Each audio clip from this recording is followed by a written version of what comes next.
Olá pessoal, tudo bem com vocês? Sejam bem-vindos a mais uma aula de literatura e hoje nós estamos no módulo 9, que é Romantismo no Brasil, a lírica, tá certo? Nós estudamos naquela introdução de romantismo e vimos que o romantismo ele está dividido em três fases. A primeira geração, representada pelo indianismo, pelo patriotismo, o nacionalismo. A segunda geração, representada pelo ultrarromantismo, ou seja, o amor exagerado, E a terceira e última geração, a geração condoreiro, a geração da poesia social, retratada através do poeta Castro Alves, ok? Que vai justamente falar das questões sociais, do negro, do índio, das questões que eram de certa forma abandonadas, eram de certa forma desprivilegiadas pela sociedade, ok? Então, o que eu preciso entender? A primeira geração romântica é a geração da criação dos símbolos nacionais, a ideia do patriotismo,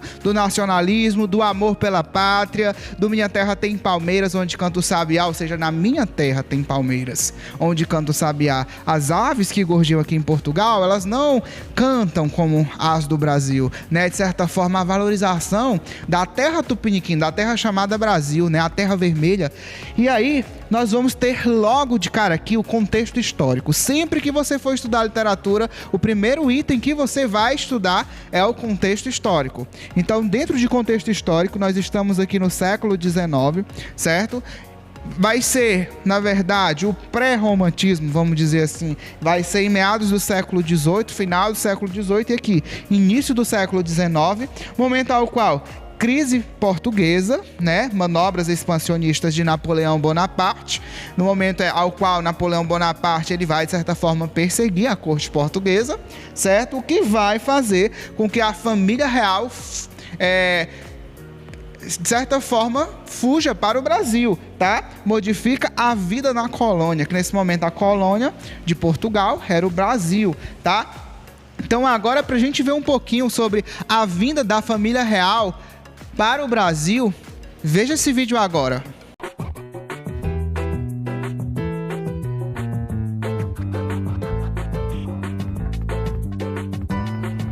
Em 1808, um acontecimento muda profundamente a nossa história. A família real abandona Portugal e vem morar no Brasil. Na época, apenas uma colônia. Mas havia um motivo muito forte para isso: Napoleão Bonaparte. No início do século XIX, o imperador francês Napoleão Bonaparte quer dominar a Europa. A Inglaterra resiste e ele exige que os outros países bloqueiem o comércio com os ingleses. Portugal não sabe o que fazer. Se romper com a Inglaterra, perde seu maior parceiro. E aí, ele vai à falência, já que era um parceiro econômico. Se não romper, é invadido pelos franceses. Na dúvida, o príncipe regente Dom João VI prefere não arriscar o pescoço e põe toda a sua corte em alguns navios e vai embora para o Brasil. A família real é um caso à parte. Dona Maria, a matriarca, era conhecida como a rainha. Louca e tinha os surtos de alucinação em público, era conhecida como louca. Já a Carlota Joaquina, que era a esposa de fachada de Dom João VI, não era exatamente desta forma, de beleza, Mas era uma mulher independente e política habilidosa. Conspirava frequentemente contra o marido para assumir o trono. O Rio de Janeiro recebe a realeza com festa, mas os portugueses recém-chegados enfrentam problemas para se adaptar a uma cidade precária, sem nenhuma estrutura urbana.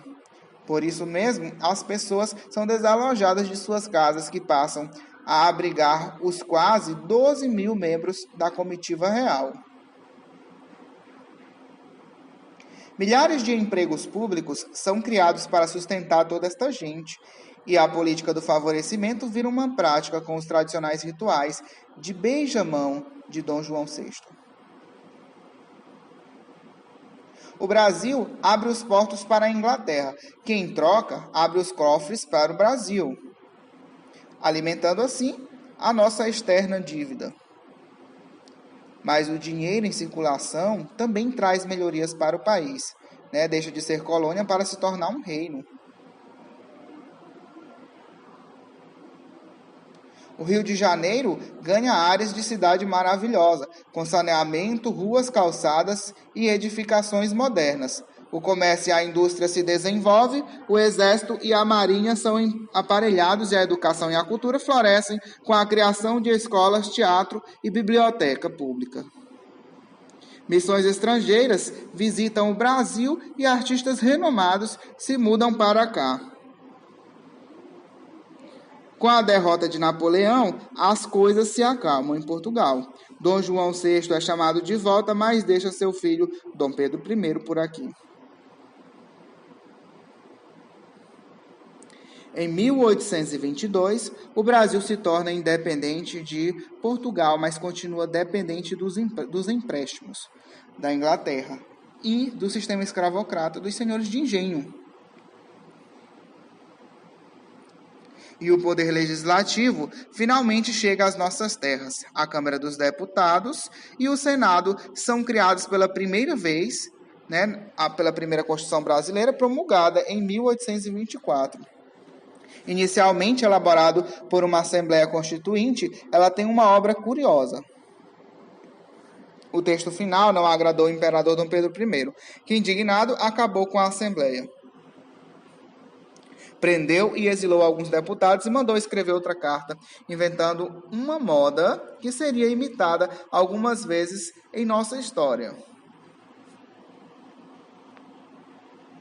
Então, justamente em 1807, como vocês puderam ver neste vídeo, foi quando Dom João VI, com toda a sua corte, ou seja, com toda a corte portuguesa, cerca de 12 mil portugueses, vieram para o Brasil, certo? Fugindo das tropas napoleônicas, tá? E eles, de certa forma, sofriam forte pressão para fechar os portos portugueses, tá? Como vocês viram no vídeo, a navios franceses, o que nós chamamos de bloqueio continental, Era um bloqueio continental, de certa forma, transmitido, feito, um acordo pelo imperador da França, certo? E, de certa forma,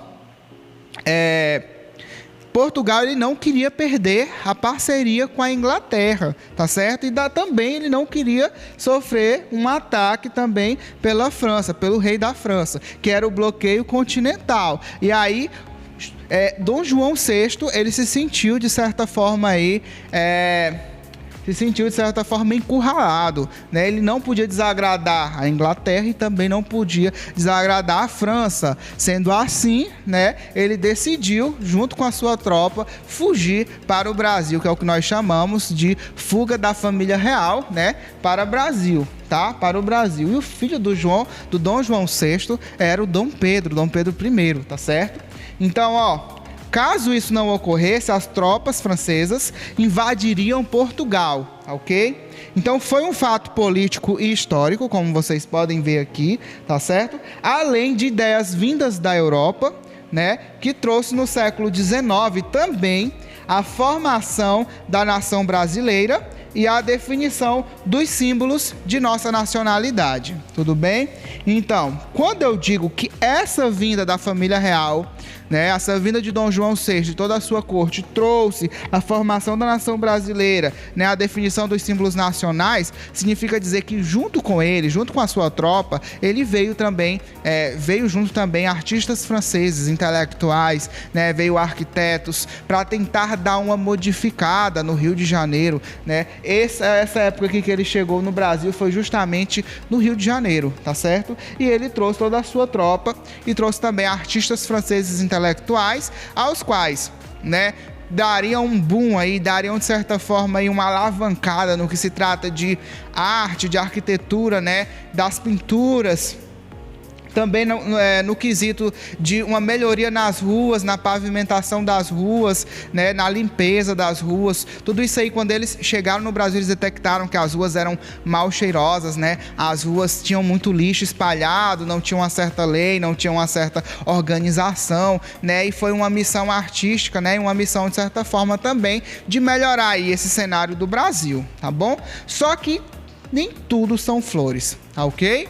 Em 1808, quando eles chegaram, no Rio de Janeiro, apesar de serem saudados com uma chuva de flores, né, uma chuva de pétalas desde do mar, né, desde a chegada no litoral do Rio de Janeiro, no litoral carioca, eles foram recebidos com pétalas de flores na areia e também, né, ao subir de certa forma um pouco a terra, a areia, né, e chegar propriamente na cidade, né, do Rio de Janeiro, nas primeiras casas, né, eles foram de certa forma saudados com flores eram jogadas para cima, né, ou seja, acreditavam os tupiniquins, os brasileiros, né, dessa época, nossa, chegaram os salvadores da pátria, mas não sabiam que teriam que desocupar-se das suas casas e ceder a sua casa, né, para os portugueses, para os 12 mil portugueses, né, cerca de 12 mil portugueses, junto com o rei Dom João VI.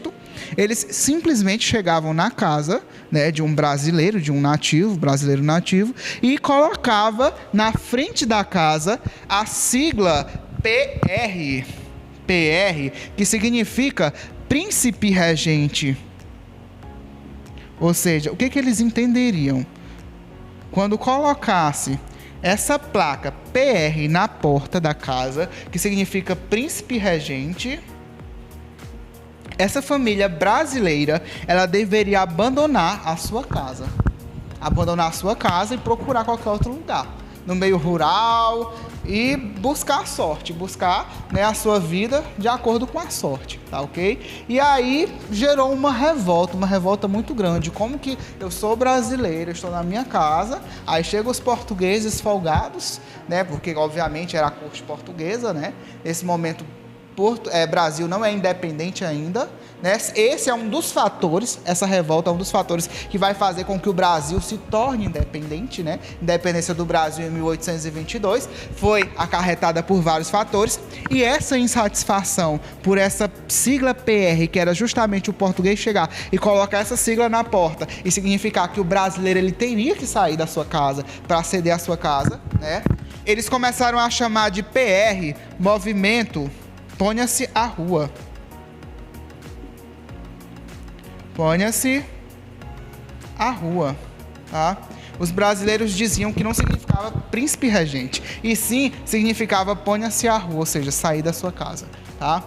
E aí deixou muitos brasileiros desabrigados, né? Como eu já disse para vocês, o que vai trazer uma revolta, né? Os revoltosos, de certa forma, vão tentar, né, de certa forma, protestar em praça pública, mas não vai ter, de certa forma, nenhum respaldo aí nesse momento, uma vez que o governo, né, brasileiro era regido por Portugal, né? Era uma colônia e tinha que obedecer às normas, às regras de Portugal.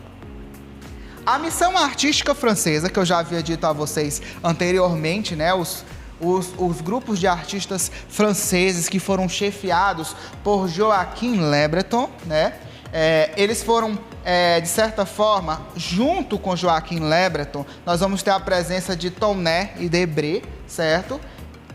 Eles vieram justamente para trazer a cultura, trazer a arte para o Brasil, trazer o teatro, trazer a música, trazer as manifestações artísticas, né, uma valorização para a cidade, né, do Rio de Janeiro, para o Brasil, de certa forma. Obviamente, naquele momento, o que era enxergado de Brasil era Rio de Janeiro, né, era a parte que era mais desenvolvida naquele tempo. Então, criou a Academia Imperial de Belas Artes, tá? Então foi Joachim Le Breton que criou, né, essa Academia Imperial de Belas Artes, aí, um movimento de valorização da arte, tá certo? E o Brasil, nessa época, por eles, ele era visto como um território sagrado, né, como foi descrito pelo botânico Saint Hilary, né? E agora eu vou colocar para vocês um trecho para vocês verem, né, do botânico Saint Hilary, né, que é um de seus textos que vai justamente considerar o Brasil como um território sagrado, uma terra exuberante. Que diz o seguinte, o trecho de Saint Hilary: após pôr-me a caminho, subi durante algum tempo, atravessando florestas virgens, da mais bela vegetação, e cheguei ao pé de uma montanha inacessível, que, mais alta que todas as outras, apresenta a forma aproximada de um pão de açúcar, e cuja vegetação, magra e rasteira, contrasta com as matas vigorosas dos montes vizinhos. Você pode ver que quando ele fala de mais bela vegetação, tá certo? E também quando ele fala de vegetação magra e rasteira e da região que ele falou que parecia com um pão de açúcar, que é justamente a região, né, conhecida no Rio de Janeiro atualmente como Pão de Açúcar, tá ok? Então, voltando para cá, como vocês podem ver, né, também como característica dessa primeira geração, tá? Nós vamos ter o nacionalismo, né? Ou o patriotismo ou o fanismo, que todos os três eles se referem justamente a amor pela pátria, amor pelo indígena, amor pelos tupiniquins, amor pelos ícones nacionais, amor pela floresta exuberante que tinha o Brasil, né? Amor pela paisagem brasileira, amor por todo, né, o que nós chamamos de fauna e flora, né? Então, tudo isso nós chamamos de nacionalismo. Valorização à escrita nacional, valorização aos poetas nacionais, né? Valorização aos profissionais do Brasil, né? Valorização aos trabalhadores do Brasil. Tudo isso entra dentro de nacionalismo e de ufanismo, tá ok? Nós vamos ter nessa geração como um dos principais poetas o poeta José de Alencar e o poeta Gonçalves Dias, com o texto Canção de Exílio, que é o texto ao qual vocês já conhecem, né? Minha Terra Tem Palmeiras, onde canta o sabiá, tá certo? E um outro detalhe que nós vamos ver também nesse romantismo no Brasil, a lírica, é a gênese do povo brasileiro, tá ok? Mostrar como o povo brasileiro ele foi formado através das três raças, tá? A raça negra, a raça indígena e a raça branca, que vai ficar mais explanado no próximo vídeo.